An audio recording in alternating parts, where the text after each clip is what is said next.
Welcome to the Slop Farm. Enjoy the video. You start by confirming account alignment. Make sure the Google account you use for photos matches the one in Drive because mismatched accounts hide files. Next, open Drive. Google, com and go to My Drive. This places you in the right workspace. Once there, check Drive settings and enable any option labeled Show Google Photos. This exposes items that were synced. These steps let you see which photos are present in Drive, so you can remove them purposely, without deleting originals you still need. Once done with setup, find your target images by using Drive search filters. Type, photo, or open the Google Photos folder if visible. This narrows results quickly. Then, select items.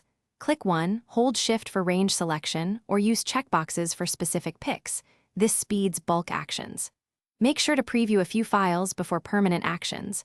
Drive's preview verifies you won't remove important originals. Doing this reduces mistakes and ensures you delete only the photos that are mirrored in Drive, not backups you still want.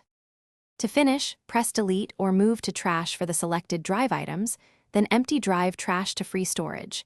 Note that deleting from Drive may or may not remove cloud originals depending on sync settings. Make sure to check the Google Photos app or Photos. Google, com to confirm your originals remain intact before emptying trash. If something goes wrong, stop and restore from Drive trash or Google Photos bin. You typically have up to 60 days to recover. If syncing issues persist, sign out and back in to refresh permissions. Thanks for watching. Consider subscribing if we helped you today.